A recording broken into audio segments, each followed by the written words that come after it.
lagi di Psikologi Corner. Seperti biasanya saya mengundang Bapak Didi Mas Wiviono. Halo. Sebagai seorang psikologi. Nah, di kesempatan kali ini kita akan membahas bagaimana sih cara untuk meningkatkan pertahanan diri secara psikologi. Nah, jadi selama ini banyak orang yang merasa bahwa psikologinya adalah orang yang sehat. Bahwa aku adalah orang yang normal, aku tidak merasakan stres sama sekali.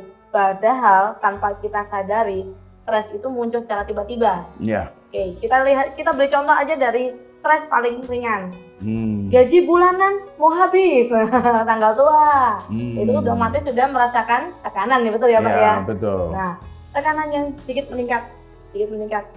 Istri atau suami atau anak, teman, sahabat, dan lain-lain baik-baik aja. Tiba-tiba besok sakit, masuk rumah sakit. Itu adalah salah satu stres yang sudah mulai meningkat ya. Stres yang tiba-tiba lebih tinggi lagi.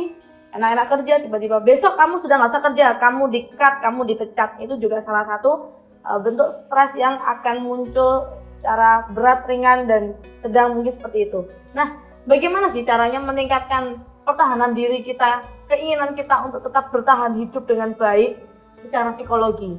Gitu ya.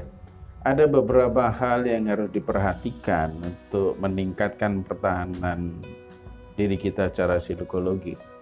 Seperti halnya orang meningkatkan imunitas kekebalan tubuh secara jasmani.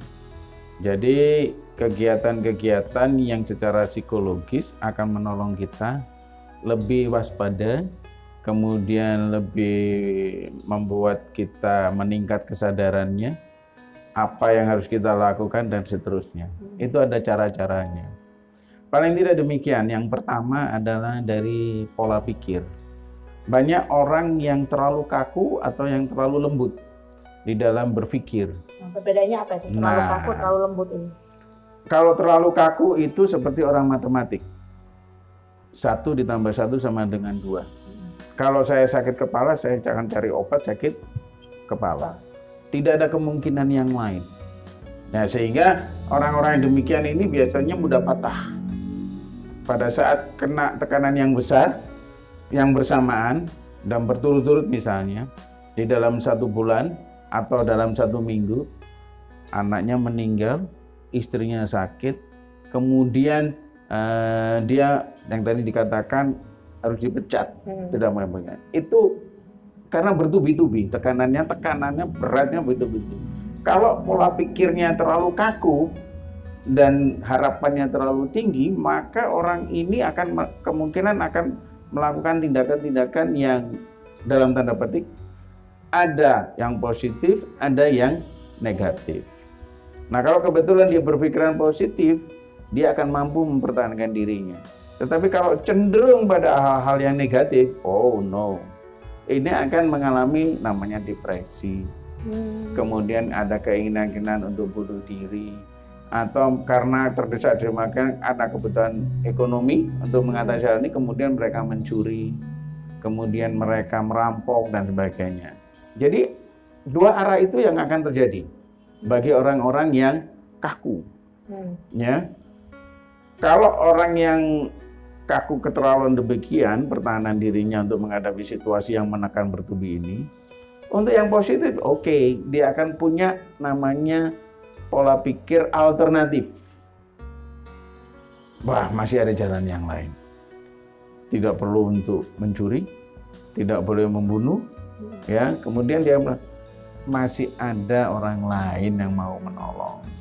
Asalkan, nah ini, langkah berikutnya adalah rasa diri, harga diri, nilai diri. Ya, kalau bahasa psikologisnya expectation, harapan terhadap diri sendiri.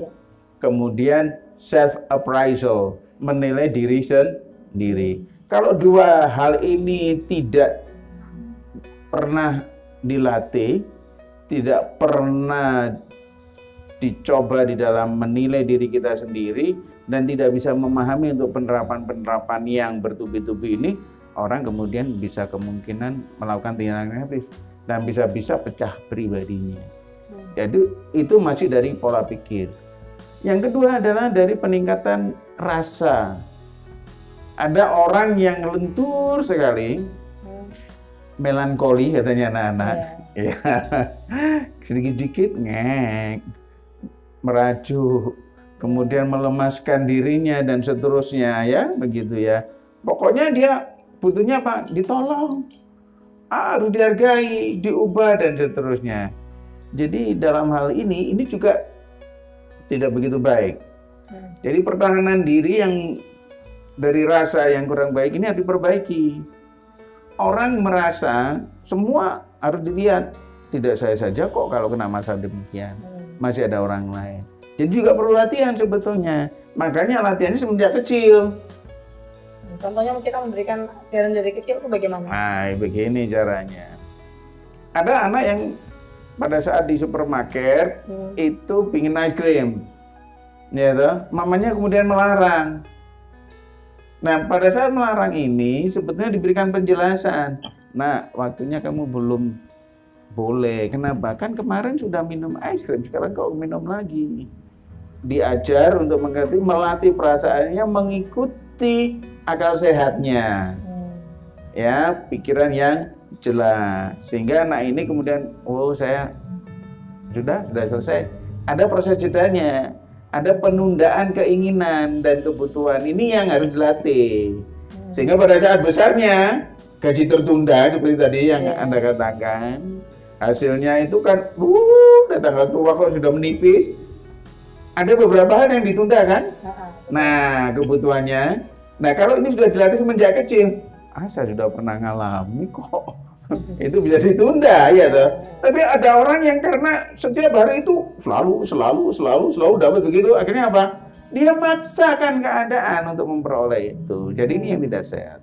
Ya. Jadi itu. Nah, yang ketiga ada dari perilaku.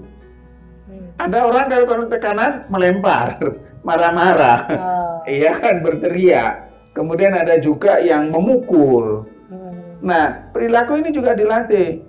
Pada saat anak-anak Anda perhatikan, ada anak-anak yang di supermall atau di supermarket meminta sesuatu tidak diberikan kepada mereka, diturutin gitu ya. Ada yang putar-putar badannya di lantai kan, berguling-guling. Itu merupakan perilaku. Nah, perilaku ini yang harus dicegah, diberitahu. Ada orang tua yang tidak tega, kemudian diambil anaknya dan diturutin. Nah, ini kan perilakunya menjadi jelek.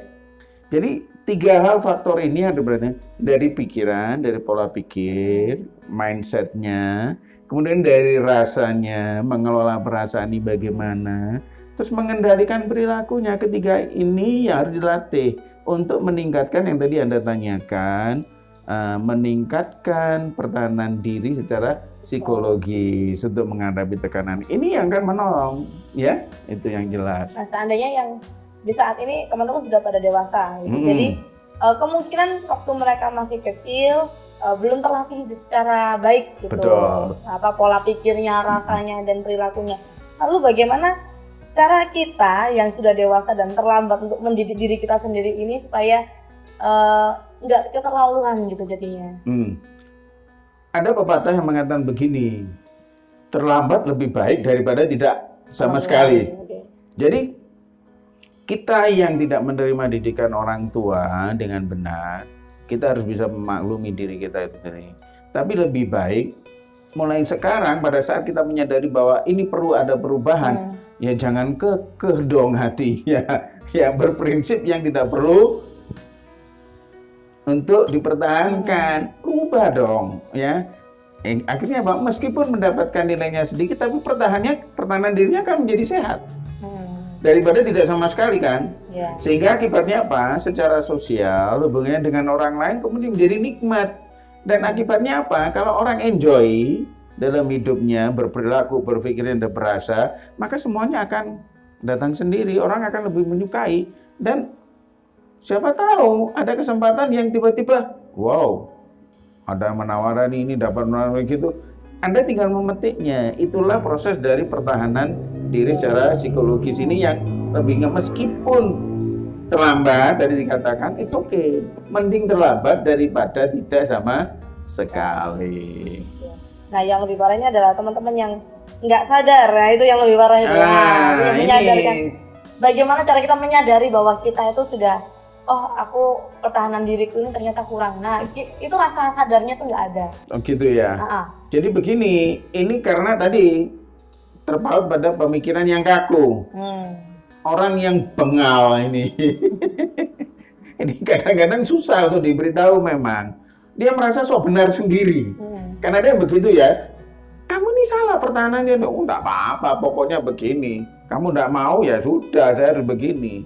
Nah ini yang harus dirubah. Nah memang perlu kesungguhan dan kesabaran sampai orang itu menyadari bahwa perilakunya ini salah. Jadi pertahanan diri itu pada prinsipnya ada dua hal. Pertahanan yang Anda tanyakan yang terakhir ini itu yang irasional. Bunyinya apa? Pokoknya. Ya ini yang irasional. Tetapi yang rasional tadi yang terlatih. Dan yang di tengah-tengah itu kalau apa terlambat Pak, bagaimana? Oke, berarti kan rasional Mas Ian. Tetapi kalau sudah irasional yang tidak masuk akal, semaunya sendiri, tidak melihat norma setempat, ya, maka ini akan mengalami kesulitan, ya, kegagalan dalam kehidupan, gitu. Ya. Jadi kesimpulannya kita harus benar-benar melatih cara pola pikir kita. Iya, betul. Rasa dan perilaku ya. Betul. Jadi kalau teman-teman sudah mulai ngerasa, aduh ini hidup stres banget gitu, pola pikirnya diubah dulu. Jangan dibebankan pada diri sendiri, cari solusinya dari pola pikirnya. Betul. Dari rasa jangan terlalu dipendam ya, terlalu dibikin beban gitu, jangan teman-teman. Apalagi perilakunya jadi perilaku yang kasar dan ya lain sebagainya negatif, itu benar-benar harus bisa ditahan ya Pak ya. Betul. Jadi seperti itu. Mungkin teman-teman masih, aduh ini aku masih kurang paham nih, boleh banget ditanyakan lagi di komen di bawah ya.